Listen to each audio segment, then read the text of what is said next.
A guy's ex-fiancée broke up with him 4 separate times during their engagement. The fourth time, on Valentine's Day, over the phone, while he was out of town, he finally agreed.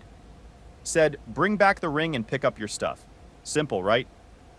She showed up to his mom's house with her mother, took the ring off, handed it over, collected her belongings, and then looked around the living room and said, "Shouldn't I get more? I'm entitled to half." Half of a house she never lived in, that she never paid a single bill toward. His mother's house. And her mom backed her up, started pointing at furniture. This is a one-story video from the subreddit Pro Revenge with one update. Full story, full closure. Timestamps are below. This post is by a user we'll call Drew. My ex-fiancée broke up with me 4 times, cheated on me with a coworker, and then showed up at my mom's house, demanding half my family's stuff because we were engaged. I laughed in her face. Then she tried to take the ring back too. My ex-fiancée cheated on me, broke up with me 4 times during an 18-month engagement, and then when I finally agreed to end it, she showed up at my mother's house with her mom and demanded half of everything like we'd gone through a divorce. We never even lived together. She wanted my mom's TV. I wish I was joking. Here's the whole thing. I'm Drew, 34 now. This happened about 12 years ago when I was 22, but it's relevant right now because of something that happened last month that brought all of it back. I'll get to that. Back then I was living outside of Minneapolis, still at my mom's house, working at an auto body shop doing collision repair, fender work, paint matching, pulling dents, the usual. It wasn't glamorous and it didn't pay great, but I liked the work. There's something about taking a car that got smashed up and making it look like nothing ever happened.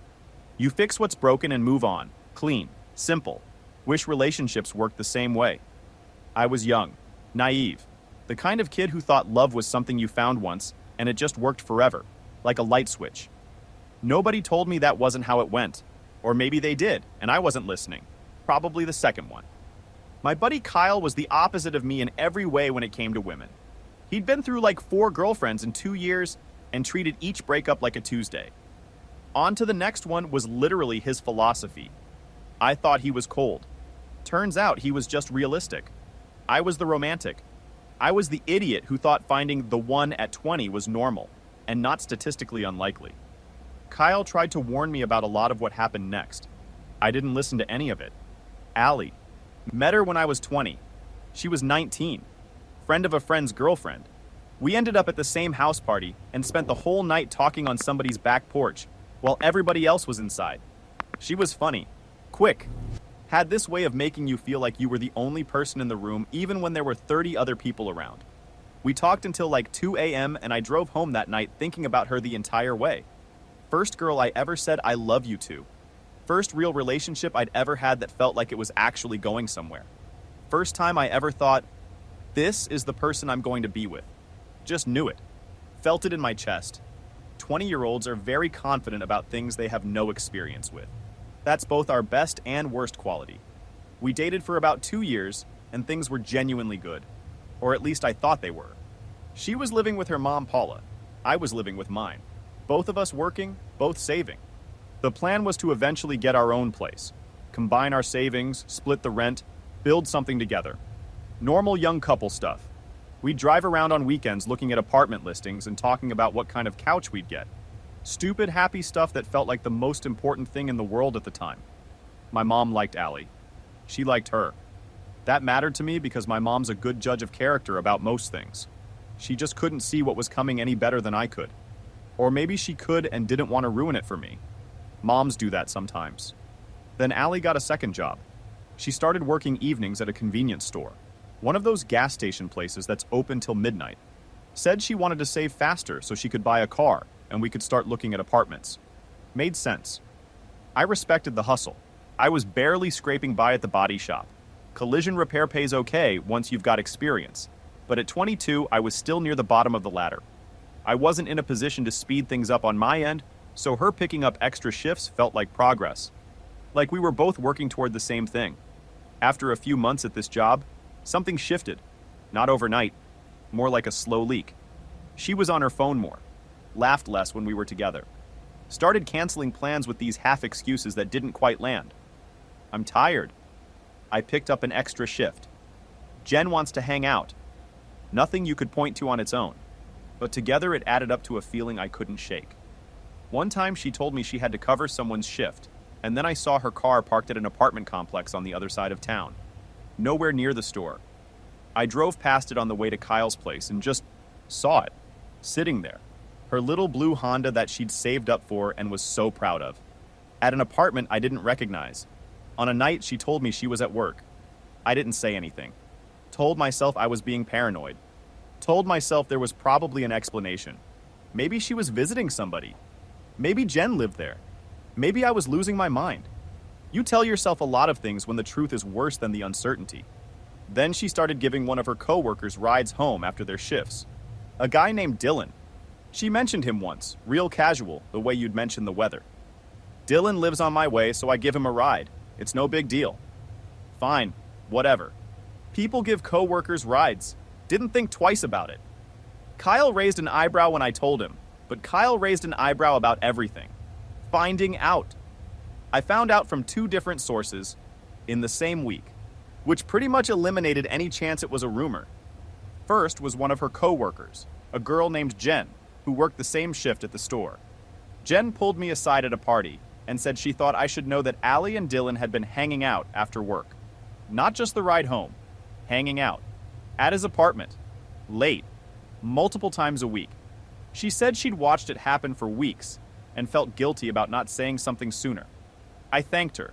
Didn't show any reaction. Went home and sat in my truck in the driveway for probably 20 minutes, staring at the steering wheel. Part of me already knew. Had known for a while. The car at the apartment complex. The canceled plans. The way her phone was suddenly always face down. You notice these things even when you're trying not to. I sat on it for a couple days. Didn't confront Allie. Didn't tell Kyle. Just carried it around like a rock in my chest. Then Allie's best friend Kim called me. Kim had been closer with Allie than anyone. They'd known each other since elementary school. She sounded uncomfortable on the phone. Said she'd been going back and forth for weeks about whether to tell me, but she couldn't watch it anymore. Allie had been seeing Dylan for at least 2 months. Not just hanging out, seeing him, sleeping with him. At his apartment after work, multiple nights a week. Kim had confronted Allie about it, and Allie told her to mind her business, and that what happened with Dylan was separate from what she had with me. Separate. Like she could just keep them in different boxes, and nobody would notice. 2 sources. Same story, same timeline, same guy, same apartment. There was no denying it anymore. I confronted Allie that night. She cried, denied everything. Said Jen was jealous because she also liked Dylan. Said Kim was being dramatic. Said I was being insecure and controlling for even bringing it up. I was 22 and in love, and she was crying in my arms, and I believed her. I actually believed her. Because when you love someone that hard, you'd rather be wrong about the evidence than right about the betrayal. I let it go. Told myself the rumors were just people being messy. Went back to normal. Looking back now, 12 years later, that's the moment that still makes me cringe the most. Not what she did. What I accepted. I had the truth sitting right in front of me, and I chose the comfortable lie. That's on me. The trip. About a month after I decided to believe Allie's denials, because that's what I did, I made a decision to believe her, even though every piece of evidence said otherwise. My buddy Kyle brought up a trip. 4 of us from the shop were going to drive down to South Padre for a long weekend. Kyle, me, and 2 other guys, Jake and Pete. I'd never been to Texas. Never been on a real trip at all, honestly. The farthest I'd been from Minneapolis was a family camping trip to Wisconsin when I was 12. I had a little money saved from overtime at the body shop, and I figured a few days away from everything might clear my head. Give me some distance from the situation with Allie. She wasn't thrilled about the trip, didn't fight it openly, but made sure I knew she wasn't happy through the usual methods. Short texts, long silences, one-word answers. I went anyway. I'm not going to sugarcoat this part because it matters for understanding the rest of the story. While I was in Texas, I messed up. Second night, bar on the beach, met a girl, made a terrible decision. I regretted it immediately, like within the hour. This crushing guilt that sat on my chest like a cinder block for the rest of the trip. Couldn't sleep right, couldn't eat. Every time my phone buzzed and Allie's name popped up, I felt physically sick. Kyle asked if I was okay, and I told him I ate something bad. Couldn't bring myself to say the truth out loud. Was it revenge for what she'd been doing with Dylan? Probably. Subconsciously. Some part of my brain went, she's been doing it for months, so what does it matter?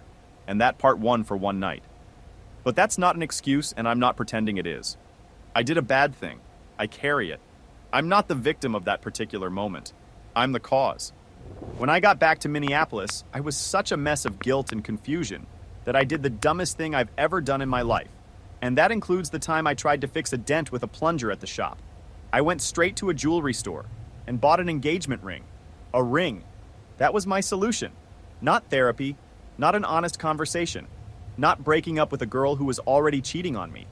An $1,800 diamond ring purchased with overtime money by a 22-year-old brain that somehow concluded the appropriate response to infidelity on both sides was a lifetime commitment. Kyle found out about the ring and called me. You're joking. I wasn't joking. Drew, bro, you're proposing to a girl you know is cheating on you because you also cheated on her and feel bad about it. Do you hear yourself? I heard myself. I just didn't listen. I proposed. She said yes. She cried. I cried. We held each other, and I convinced myself that everything was going to be fine, and we'd start fresh, and the past was the past. The delusion was Olympic level. I should have gotten a medal. The 4 breakups. We were engaged for about 18 months. During that time, she broke up with me. 4 times. 4 separate times. Over the dumbest things you could possibly imagine. Each one following the exact same pattern. She'd get upset about something small, escalate it into a crisis, say, we need to talk, dump me, and then come back a few days later acting like nothing happened. Breakup number 1. She came over to my mom's house with a bag of laundry because her mom's dryer was busted. I tossed it in with mine. Normal boyfriend stuff. When the cycle finished, she opened the dryer and pulled out her clothes. They were slightly damp, not soaking wet, not ruined. Damp, like maybe needed another 10 minutes on low heat. She stuffed everything in her bag, grabbed her keys, walked out without a word, and dumped me by text when she got home. I don't think this is working. Over damp clothes. I sat on my bed staring at that text for probably an hour. I was crushed. First time anyone had broken my heart, and I didn't know what to do with it. Couldn't eat. Couldn't sleep. Called Kyle and he came over and sat with me and said, dude, she dumped you over laundry. This is not the one. I didn't listen. She called 2 days later acting completely normal. Like nothing happened. I let her back in because of course I did. Because I was 22 and stupid, and I thought love meant never letting go, even when someone keeps throwing you on the ground. Breakup 2 was about 3 weeks later. Something about me not responding to a text fast enough while I was at work. She sent me something at 2 p.m. I was under a car doing frame straightening. My phone was in my locker. Didn't see it until 5. She'd already sent 4 follow-ups by then, escalating from hey to I guess I know where I stand. By the time I called her, she was done. Dumped again. Back together in 2 days. Breakup 3 was because I made plans with Kyle on a Saturday night she apparently wanted to go to dinner, but hadn't told me about. She had the dinner planned in her head. I had no idea it existed. And somehow I was the one who didn't prioritize her. Kyle made fun of me for taking her back that time. You know you're a clown, right? Yeah, Kyle, I know. But I stopped taking the breakups seriously. They became background noise. She'd dump me, I'd wait a couple days, she'd come back. It was exhausting, but I'd normalized it because that's what you do when you're in too deep. You adjust to dysfunction until it feels like routine. Breakup 4, the real one, the one that finally stuck. I was out of town for a work training thing, 3 days in a hotel outside of Chicago, learning about new paint systems for the shop. Valentine's Day fell right in the middle of it. I called her from the hotel that evening to ask how she wanted to celebrate when I got back. Maybe dinner, maybe a movie, something simple. We need to talk. Those 4 words. Same flat tone. Same script. Every single breakup started with those 4 words. She said she wasn't sure this was what she wanted with her life. That she needed space. That she didn't know if she was ready to be engaged. The usual vague stuff people say when they want out but don't want to be the bad guy. Except this time, I didn't fight it. Something in me just snapped off. Not anger. More like exhaustion. 4 breakups in 18 months. Cheating rumors I'd been too dumb to act on. A relationship that felt more like a hostage situation with a ring on it. Okay, I said. When I'm back, come get the ring and pick up your stuff. I'll have it ready. She went quiet, long enough that I checked if the call dropped. That's it? Yeah, Allie, that's it. I think she expected the usual routine. Me begging, apologizing for whatever she decided I did wrong, promising to be better. Instead, she got a guy who finally hit the bottom of his willingness to care, and she didn't know what to do with that. Edit. People saying I should have ended it after the first breakup. Yeah, obviously, but when you're 22 and in love with someone, you don't make smart decisions. You make 22-year-old decisions, which are often terrible. Edit 2. Yeah, the ring was a guilt purchase. I know. I've had 12 years to think about how stupid that was. Trust me, I'm aware. Quick math on this relationship. She cheated on him. He cheated on her back. His solution? A diamond ring. I'm sorry, but that's like your house being on fire and going, you know what'll fix this?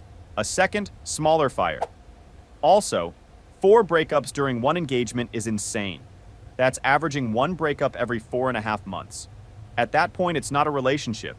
It's a subscription she keeps canceling and re-signing up for to get the free trial again. Anyway, she finally dumps him for good on Valentine's Day, which is honestly poetic. And he says, okay, 2 letters, that's it. I guarantee Allie practiced a 30-minute speech in the mirror, and Drew hit her with a 2-letter response. She was not prepared for okay. Nobody ever is. Now she's coming to collect her stuff, and she's bringing reinforcements. Update posted 3 weeks later. Update. She came to get her stuff. Then she and her mom started pointing at my family's furniture. The audacity was almost impressive. Quick recap. Ex-fiancée of 2 years cheated on me with a coworker I proposed out of guilt like an idiot. She broke up with me 4 times during the engagement. The 4th one finally stuck. I told her to come get the ring and her stuff. Here's what happened. The pickup. She showed up 3 days after I got back from the training trip. I had everything ready. The few things she'd left at my mom's house over the 2 years we were together. Some clothes, a pair of shoes, her shampoo and conditioner, a hairdryer, and a copy of some movie on DVD that I'd paid for but didn't want. That was it. 2 years together, never lived in the same house, and her entire footprint in my life fit in 1 grocery bag and a shoebox. She didn't come alone. Allie showed up with her mom, Paula. Now I'd met Paula plenty of times. She was one of those moms who treated her daughter like a best friend instead of a child. Whatever Allie wanted, Paula backed. Whatever Allie felt, Paula validated. They were a unit in the worst possible way, like a legal team where one person makes the argument and the other one nods aggressively. They walked in and I kept it simple.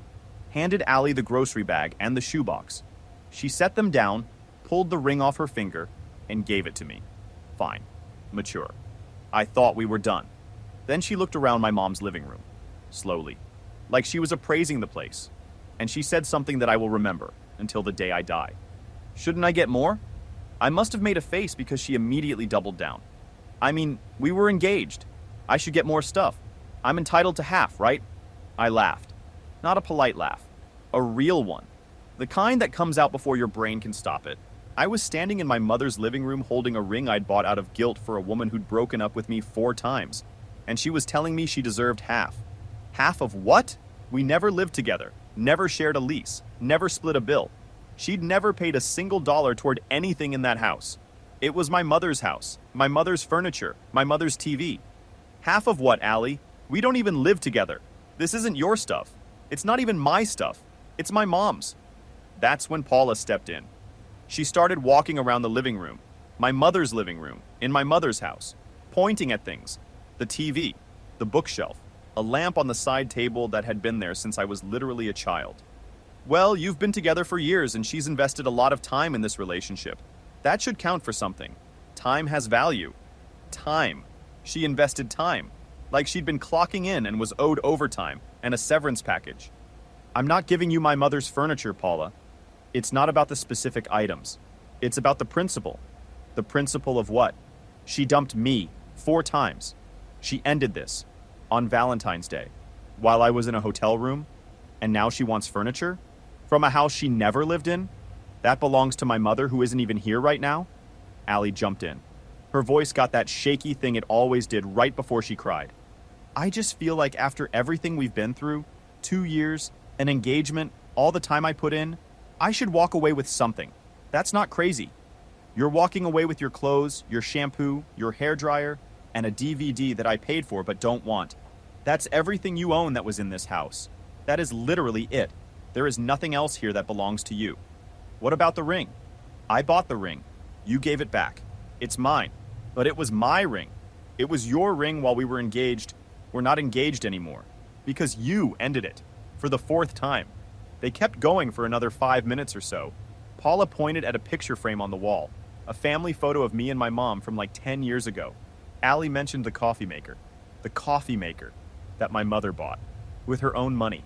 At Target. For her own kitchen. In her own house. These 2 women wanted my mom's coffee maker because 2 years of being in a relationship should count for something. I've replayed that scene in my head probably 1,000 times over the years, and it still doesn't make sense. We never lived together.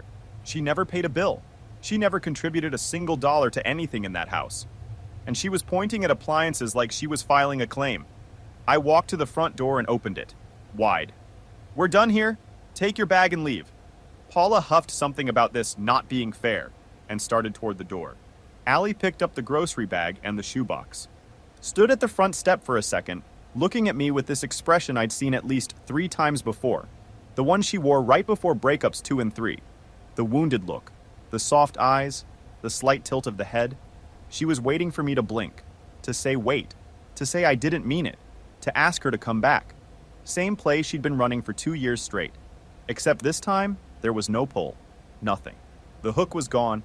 The line she'd been reeling me in on for 2 years had finally snapped, and there was nothing on the other end anymore. I looked right at her and said, "Good luck, Allie. You're gonna need it, both of you."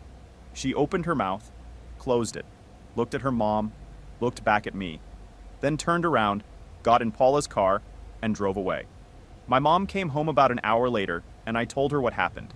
She went quiet for a second. Then she walked to the living room, looked at her lamp, looked at the coffee maker, looked at the TV, and goes, "She wanted my things?" I said, "Yeah." My mom shook her head slowly. "That girl has her mother's nerve and her mother's math skills. Neither one of them adds up. That was the last time I saw Allie for 12 years. The ring. Took it to a pawn shop the next day. Got about 40% of what I paid, which stung. $1,800 ring. Walked out with maybe $720. But honestly, I just wanted it gone. Wanted it out of my house and out of my head. Used the money to pay off a credit card I'd been carrying a balance on since the trip. Felt like the first genuinely smart financial decision I'd made in 2 years. Maybe the first one I'd made ever. Kyle took me out that weekend. Dive bar near the shop. We sat in a booth and I told him the whole story. The furniture, the coffee maker, Paula pointing at the lamp, the ring argument, the "I'm entitled to half" line. He laughed so hard the bartender looked over to check if we were okay.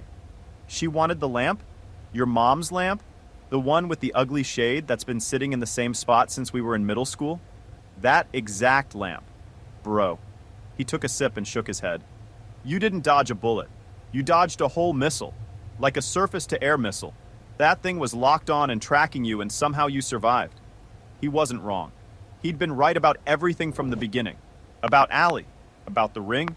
About taking her back after every breakup. I just hadn't been ready to hear it until I'd done every dumb thing first.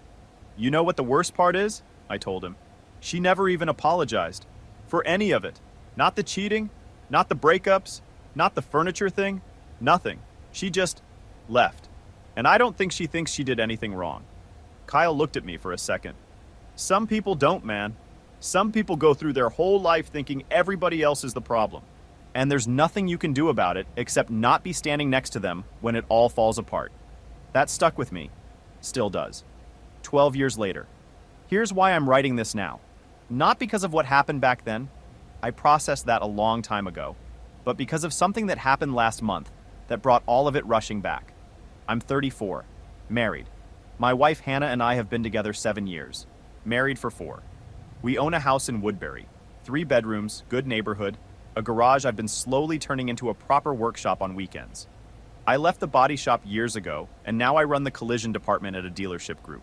Good money, good benefits, health insurance that actually covers things.